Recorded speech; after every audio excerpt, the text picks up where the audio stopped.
Hello and welcome back to Building a Nation here on Football Manager 2023. We are in Iceland with UMF Selfoss and we are at the end of, I think, season 13, 14, one of those. To be honest, it has been nearly 3 weeks since I have last played this save. It is January 9th and I'm still ahead of schedule, which is good. I want it to be ahead of schedule. But yeah, I don't remember what we were actually doing at any point in the last month. So this is going to be a learning experience for both of us. As you can see, we did win 4 trophies because we always win 4 trophies. But let's get into the save and try and remember who on earth I even signed, because I don't remember. I also just want to say thank you so much for the absolutely incredible support on this save so far. It has been unreal. Every video is coming out. It's getting over 100 views within 24 hours. Most of them are over 400 by this point. The first video is over 1,000. The likes are great. The comments are really good. I'm so happy people are like putting this into the rotation in the week, and it's really nice. It's really heartwarming as well. I really appreciate everybody's comments. Anybody who leaves a comment just saying they enjoyed the video or any recommendations for signings or anything they want to see, things like that. It's been really great. I'm really thankful. Thank you so much for everybody. We're over 220 subscribers as of the time of recording. You know, we're flying, much like we are in the game. Anyway, I remember signing Yaya, partly because, Yaya, 9.25 million from St Gallen, a striker, 17 goals this season, so a nice little return from him. And I'm going to be honest, he's very good, but the only reason I signed him is because his name is Yaya. And if you've watched the Eurovision Story of Fire and Ice saga, whatever it was called, the Will Ferrell Eurovision comedy on Netflix, you'll know, of course, Yaya Ding Dong, which was the Icelandic entry for the film. So yeah, very immature, I know, but he's very good. I mean, Yaya is a good player. Like, he's only 19, you know, he's going to get better. We've also signed a Fleming Post as well, a midfielder / centre back who's coming from AAB for 3.7 million. 21 appearances, 9 goals, 3 assists, a very decent return for the 19-year-old Danish man. He is, I believe, a Danish international as well, 4 caps. Good all-round solid player. From memory, what we were trying to do was build a team now. Get these good players, spend some of that money that we've got, because we've got so much money. And even the board are happy with this. Look at that. A+. Lovely. Thorstein Magnusson came in from HK as well. Annoyingly, we got him on a free transfer. I kind of wanted to get him on to buy him, because part of the strategy going forward is to spend money on these Icelandic players, like quite a lot of money, overpay for them all. But he's a decent little player. 19. The mentals are pretty strong. The technicals are, average, and the physicals are average. One of those players who will play for us in the league, and we will hopefully farm out to other teams in the division. Gaston Rodriguez came in from River Plate for £11 million, and he is, not made a huge impact yet, but we did sign him late, and he's pretty good. He's a centre back, but he can also play defensive midfield. The mentals are outstanding. Model citizen personality, I know, and his technicals are getting there as well. Good passing player as well. Good with the ball at his feet. Good positioning, teamwork, determination, bravery. The physicals are okay as well. It is really, I really like this player. I think he's going to be a key player for us for the next few years at minimum. Luis Perez came in from Aruga for £400,000, and we did in fact farm him out, I believe, to HK. Yeah, he's not great. So let's just move on. I forgot to mention Thorstein Magnusson did play for HK in the league as well. He had a season. Not great. And Adis Mulach came in from Breidablik as well. Now, as you can see, the board feel we've paid over the odds for the player. But as far as I'm concerned, we've given Breidablik £1 million for a pretty decent player as well. The physicals are really nice. The mentals are above average. And the technicals are there. But 19, he has played for Breidablik in the league this season. He's had a pretty good season as well. 7.45 average for one of the better teams in the division. So I'm happy with the business. I don't mind giving these teams more money. It was part of my strategy, as I said, is to pay over the odds for the Icelandic players in the division so we can bump up their finances. On the outs, no one really of note, to be honest. We did let Kim Yoon-suk go to Ulsan for hardly any money. We just never played him, and he was just going to expire his contract down anyway, so we just let him go. And as you can see, the league was comfortable. 1 loss, which, I don't know how we lost to Halker, but we did. But otherwise, we started the season off with an 8-0 win, and then a 6-0 win, and, we didn't concede a goal until this game here against HK, which we won 5-2. It was a pretty resounding, dominant performance. Nearly 10,000 fans average home attendance as well. Very nice to see. Starting and finishing second, Breidablik Reykjavik and Fjolnir rounding out the European places. We'll talk about that in a moment as well. The Icelandic League Cup was a very comfortable, once again, defence of this tournament. We comfortably won the Icelandic Champions Cup. We comfortably won the Icelandic Cup with a 10-0 win in the final against IBV. 10-0. Don't ask me how. I also don't remember what skin I'm using currently. I think I'm using the one I mentioned in the previous video, but yeah, we'll talk about this guy in a minute as well, Gujon Hassing. And in the Champions League, it was, I don't actually remember what was happening here, but we got quite, I'll have to look at this again because I've completely blanked, I'm really sorry. But we got to the whatever round of the Champions League and did lose to Man United, but we knocked out Inter Milan and Chelsea on our way there before falling 5-2 on aggregate to Man United. But we have comfortably qualified for the Champions League once again, and after 4 games, sitting 7th with 3 wins and 1 loss to our name. Very nice indeed. We'll have a look at our season in the previous year in a moment. In terms of the finances, now we are a 3-star reputation club. I cannot remember if this happened in the last episode, but it has finally happened. 3-star reputation, we are on the up. 3.5 is next. Finances, strong, all greens again. The competition prize money is, 55 million nearly as well. Sponsorship's gone down though, which is weird. And just under 8,000 shirt sales as well. So if we have a look at the Champions League from last season, we'll quickly show you what we've managed to do. I've just realised my screen looks a bit fuzzy. I'm really hoping this isn't recording a little bit fuzzy as well, but oh well, we'll see how it goes. So if we look at last year, we finished in 12th position in the group phase, and that's a pretty good return. So we did qualify for the knockout round and we beat Inter. In the round of 16 we did get past Chelsea, and in the quarterfinals, our best performance to date, we did unfortunately lose to Manchester United, who did get beat by Real Madrid in the semis, before them losing to Man City, if anybody was wondering who won. A great season from Gunnar Olafsson, as you can see, top assists, top goals so far as this season even, but he's still very good. In terms of the transfers as well, we do have a few more players joining and leaving the club as well. Matthias Ortiz is joining from Nacional. He is our Uruguayan replacement for Astray. I think that's what his name was. And he's good, isn't he? 18 years old for a defender. Oh, he's pretty decent, I have to say. Ilyas Marku is also joining as well from Apollon Limassol, the Cypriot international, 18 years old. I mean, he's pretty good already at 18. He was wanted by like Dortmund and PSG. We have jumped in. I'm not sure where his best position is yet, but he's pretty flexible as well, which is really good for an 18-year-old player to have that flexibility and being able to play up front, midfield or on the wing. So very good. And Dominic Plachati is also joining, another striker, because God forbid we don't buy strikers every single year despite playing one up front every year. He's joining from Sparta Prague, the Czech Republic under 21 international. I mean, again, he's good. He's a realist, not the best personality, but also not the worst. He does lack consistency and he is a little bit injury prone, but we're going to bring him in. We're spending a lot of money on him, but a worst case scenario, we flip him for lots of money. We have so much money available to spend that it doesn't matter. Unfortunately, on the outs, I'm quite sad about this one, but Eyjolfur Thordor Van Kasteren is going to Liverpool on a free transfer. Now, Van Kasteren, we've not really spoke about ever, I don't believe, but he's had a sensational season for HK. 20 goals in 18 games, 5 player of the matches, a 7.49 average rating in the Premier Division, which did, I believe, yeah, he was third in the top goal scoring list behind 2 of our boys. Our players were the top 3 overall. And then, yeah, Liverpool put a contract in for him, and he refused ours and they accepted theirs, so I don't think he'll ever play for Liverpool, but he's going there. The tactic is still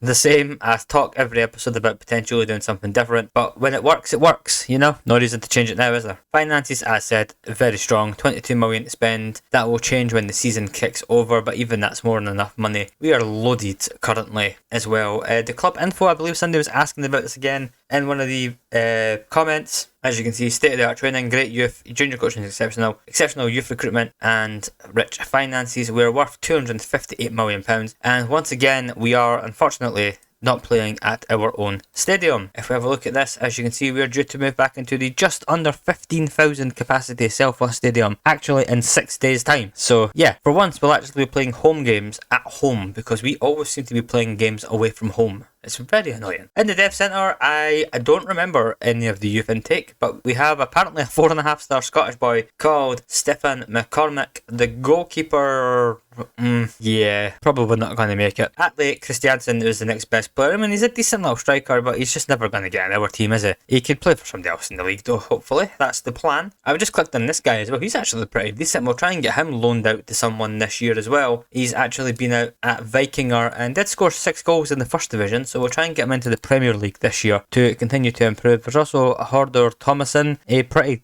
strongly developing right back actually. His mentals are ridiculous overall. The physicals are strong as well, the technicals are improving. We'll try and get him out on loan this year too to improve his game. In terms of the competitions, we are, of course, still champions, but if we have a look, the league is now in 30th position in the coefficient, or in the competition reputation, up 5 places from last time. So we're almost at Serie B, you know, like we are getting there. It's just a bit of a challenge. If we look at the coefficient qualifying as well, we're 19th in the qualification place ranking. If we can just get up to 17th, it just makes things a little bit better for us in terms of the Champions League qualification. We're going to have to get up to where Scotland are in 10th, but I mean, even if we can get up to 15th, that gives us 2 teams in the Champions League, which will be a massive boost for us, and also gets teams closer to the Europa League as well. If we have a look at the coefficient, we are the 25th best team in Europe as well. Starting up to 88th, really nice. Everybody else 381st and beyond. We'll have a look at how the other teams got on just now as well. So last season, KR finished 2nd and qualified for the Europa League. If we have a look at how they got on, did they do any business in Europe? The answer is a resounding no. They did beat Sturm Graz, so they won 1 game, but yeah, otherwise they did nothing. Stjarnan, of course, the 2nd best team in the country, I would say by a considerable distance. Let's see how they got on. They last season managed to get to the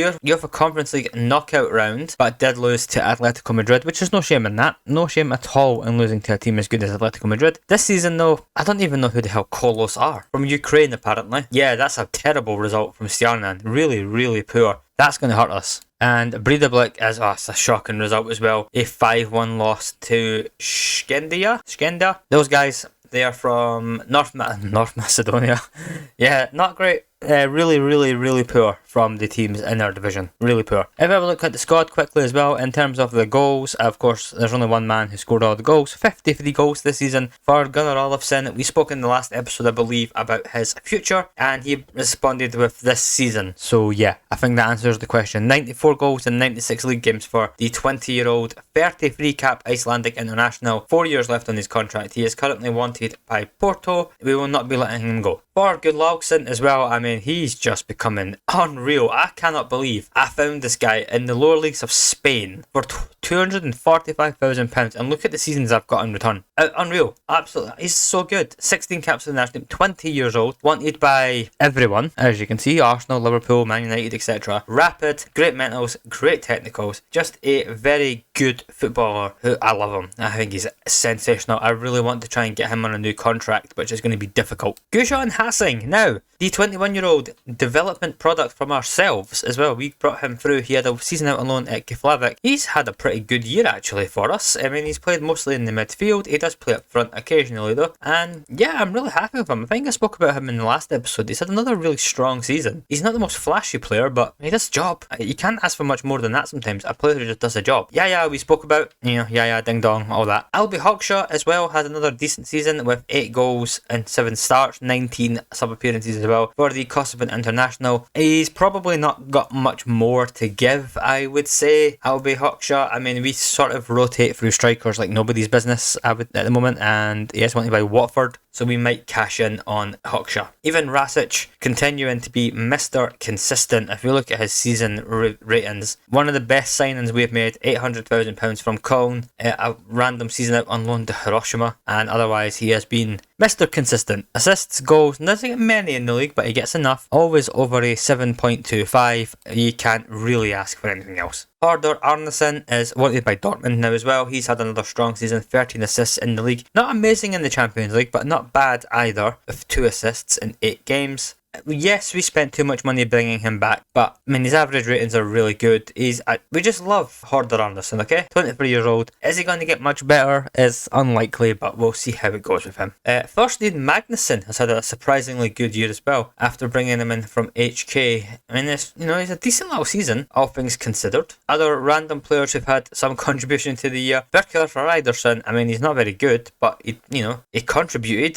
Sometimes that's all you can ask for. In terms of the assists, assists. Miroslav Verba had another really good season as well. He is also wanted by Watford and Juventus. Didn't play that often in the league. I think Verba, if we can get a decent bid for him, I think Verba's probably gone. He's out of contract at the end of next year, so I've got a feeling we'll probably not be seeing him anymore, especially with Fleming Post and Kevin Sambolo, who, if we have a look at Sambolo here, I think he's a better player, Sambolo, but he's also out of contract next year as well. The midfield might be a position we look at potentially to upgrade, but I mean, Sambolo's a good player. Sambolo, I don't remember if I mentioned this in the last episode. Sambolo scored, won the World Cup. I know, yeah, it was in this episode. 1-0 against Portugal in the final. Switzerland won the World Cup, and yeah, Sambolo played in that game. So well done, Kevin. Romfo Henriksen had a decent little contribution as well. I mean, these are solid, if unspectacular, midfield options that we have. Carlos Rosa as well, continuing to get better and better and better every year. If you look by position, Yamikorn, of course, still the main man in goal. He's still just an absolute goddamn beast. I mean, he's sensational. Absolutely, I can't believe I got him for $500,000. Hrana Robertson as well, continuing to get better and better. Wanted by Milan, because of course he is. Serie A want all of our players. He's just a good, solid right back, and we cannot ask for anything more from a homegrown player. That's pretty much it in terms of the players in our first team though, who've made at least a decent contributions. I'm really happy with the squad. I think I said midfield might be an area we do look to improve going forward, but we'll